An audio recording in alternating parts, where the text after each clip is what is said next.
राधे राधे दोस्तों। राधा कृष्ण एक ऐसा नाम जो प्रेम की मिसाल है। वैसे तो इनका विवाह ना हो सका, किंतु इनका नाम एक साथ ही लिया जाता है। इनका प्रेम परमात्मा का मिलन कहलाया जाता है। कहते हैं कृष्ण को दो चीज़ बहुत प्रिय थी, एक राधा और एक उनकी बांसुरी।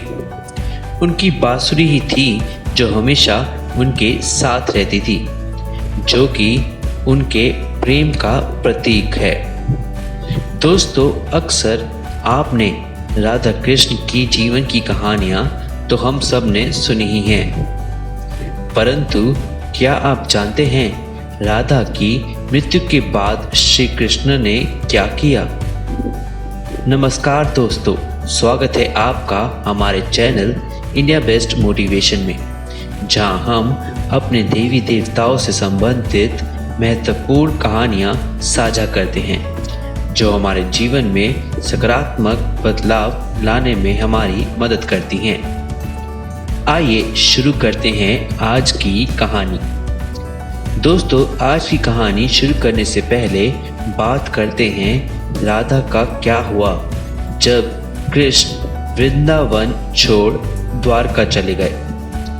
और दूसरा प्रश्न यह है कि राधा का क्या हुआ जब कृष्ण की मृत्यु हो गई थी। दोस्तों, वैसे तो हम सभी जानते हैं कि दूर रहते हुए भी राधा और कृष्ण कभी एक दूसरे से अलग नहीं हुए। उनका प्रेम इतना शुद्ध था कि वो अलग हो ही नहीं सकते थे। जहां दिल जुड़ जाए वहां दूरियां मिट ही जाती हैं दोस्तों। परंतु राधा और कृष्ण को अपने जीवन में एक दूसरे से दूर होना पड़ा था। यह उस समय की बात है जब कंस का अत्याचार दिन भर दिन बढ़ता ही जा रहा था और उसके पापों का घड़ा भर चुका था। कंस घमंडी भी थे और इसलिए उन्होंने खुद कृष्ण और बलराम को मिलने के लिए आमंत्रण पत्र भेजा था, क्योंकि वो कृष्ण का वध करना चाहते थे। कृष्ण और बलराम को मामा कंस के पास वृंदावन छोड़ मथुरा जाना पड़ा था। वृंदावन के लोग यह सुनकर दुखी हो गए थे। उन्हें ज्ञात था कि कंस कितना दुष्ट कर्मी है। वहीं राधा भी यह सुनकर थोड़ी भयभीत अवश्य हुई थी, परंतु उन्हें विश्वास था कि कृष्ण कुछ भी कर सकते हैं और वो कंस का वध अवश्य कर लौट आएंगे। कृष्ण ने राधा से वचन लेकर उन्हें हंसते हुए विदा करने को कहा और उनसे वचन भी लिया कि वो उन्हें विदा करने से पहले एक बार उनके साथ रंगों के साथ खेलेंगी। कृष्ण ये जानते थे कि यह उनका आखिरी समय होगा वृंदावन में और राधा के साथ भी, और उसके बाद वह वापस लौटकर नहीं आ पाएंगे। और इसलिए मथुरा से जाने से पहले वह राधा को सब सत्य बताकर जाना चाहते थे। कृष्ण राधा को बता देना चाहते थे कि यह उनके साथ बिताए हुए आखिरी पल हैं, क्योंकि वो लौटकर नहीं आ पाएंगे। परंतु ऐसा हो न सका। कृष्ण राधा का निस्वार्थ प्रेम, उनकी निर्मल हंसी, उनका कोमल हृदय नहीं तोड़ना चाहते थे। कृष्ण राधा के साथ ऐसी बात करके राधा का मन दुखी नहीं करना चाहते थे। जब कृष्ण राधा से आखिरी बार मिले तब वह बहुत ही दुखी थे और उनसे उनकी बांसुरी भी गिर जाती है, जो देख राधा घबरा जाती है कि यह शायद कुछ बुरा होने का प्रतीत तो नहीं। वह कृष्ण के कुछ कहे बिना ही समझ जाती हैं कि कृष्ण उन्हें दुखी ना करने के लिए कुछ नहीं बता रहे, परंतु जहाँ दिल मिले हो वहाँ मन की बातें जान लेना कठिन नहीं होता दोस्तों।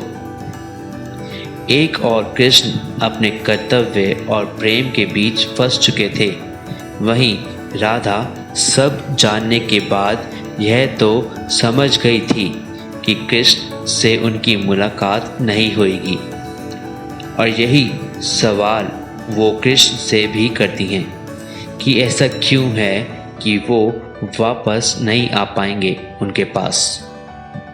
वही कृष्ण उन्हें समझाते हैं कि अपने माँ बाप को कंस से छुड़ाने के बाद ही उनके जीवन के उद्देश्य का आरंभ होगा।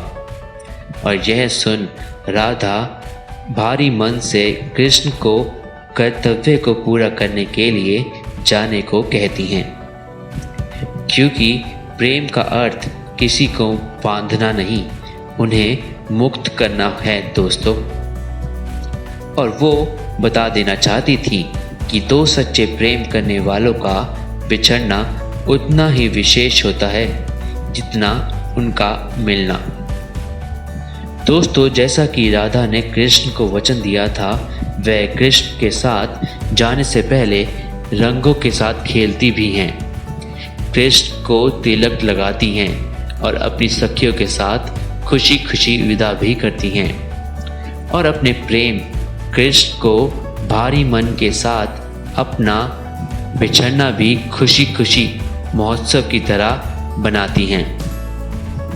इस प्रकार राधा कृष्ण के जीवन में उनके कर्तव्य को पूरा करने के लिए बाधा नहीं, उनकी शक्ति बनी। यही नहीं, जब वक्त था कृष्ण और बलराम को मथुरा के लिए विदा करने का, तब राधा ने तिलक करने से पहली बार कृष्ण के प्रति अपने प्रेम का सबके सामने इजहार भी किया। और यही नहीं, समस्त वृंदावन के सामने माता यशोदा की आज्ञा अनुसार चंदन से तिलक भी किया। राधा ने जैसा कृष्ण से कहा था वैसा ही किया, अपने तीनों वचनों को पूरा भी किया। राधा ने अपने दूसरा वचन अपनी सखियों के साथ विदा भी किया, और उसके उपरांत राधा ने रंगों के साथ भी खेला।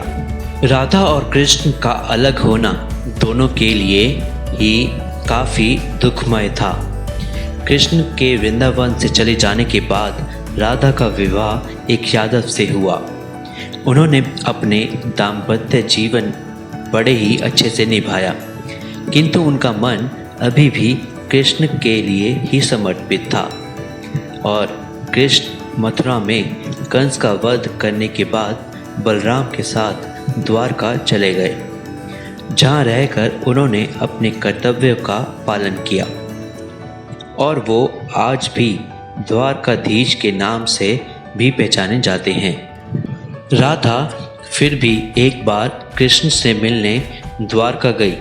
राधा को द्वारका पहुंच कृष्ण और रुक्मिणी के विवाह के बारे में पता लगा, लेकिन वो दुखी नहीं हुई।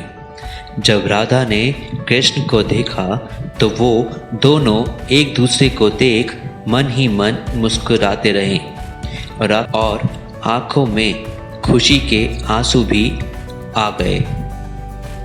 वो दोनों एक दूसरे से आंखों ही आंखों में बातें करते रहे। राधा को द्वारका में कोई नहीं जानता था। कृष्ण ने राधा के अनुरोध पर उन्हें द्वारका में ही कार्यकाल देखने के लिए नियुक्त कर दिया। जब जब वक्त मिलता कृष्ण और राधा मिल तो लेते थे, परंतु राधा वहाँ कृष्ण से आध्यात्मिक जुड़ाव महसूस नहीं कर रही थी, इसलिए उन्होंने महल से दूर चले जाने का निर्णय लिया। राधा नहीं जानती थी कि वो कहाँ जा रही हैं, परंतु कृष्ण जानते थे। धीरे धीरे वक्त बीता और राधा अकेली पड़ गई, परंतु जब राधा ने मन से कृष्ण को पुकारा, कृष्ण उनके पास गए। राधा के आखिरी समय में कृष्ण उनके पास थे। कृष्ण ने उनसे कुछ मांगने को कहा, परंतु वो मना करती रहीं। लेकिन कृष्ण के हट करने पर राधा ने कृष्ण से एक बार उनकी बांसुरी की ध्वनि सुनने की पहल की। श्री कृष्ण ने राधा के लिए दिन रात बांसुरी बजाई। जब तक राधा वो बांसुरी की धुन में विलीन ना हो गई। बांसुरी की धुन सुनते सुनते राधा ने अपने शरीर का त्याग कर दिया। कृष्ण जानते थे कि उनका प्रेम अमर है, परंतु राधा के जाने के बाद उन्होंने अपने प्रेम के प्रतीक अपनी बांसुरी को तोड़ दिया था और उसके बाद कृष्ण ने कभी कोई यंत्र नहीं बजाया। द्वापर युग में जब नारायण ने कृष्ण के रूप में पृथ्वी पर जन्म लेना पड़ा तो माता लक्ष्मी ने भी राधा रानी के रूप में जन्म लिया था ताकि वे दोनों साथ रह सके। दोस्तों, आपको आज की कहानी कैसी लगी हमें अवश्य बताएं। आइए प्रेम से कहें राधे राधे।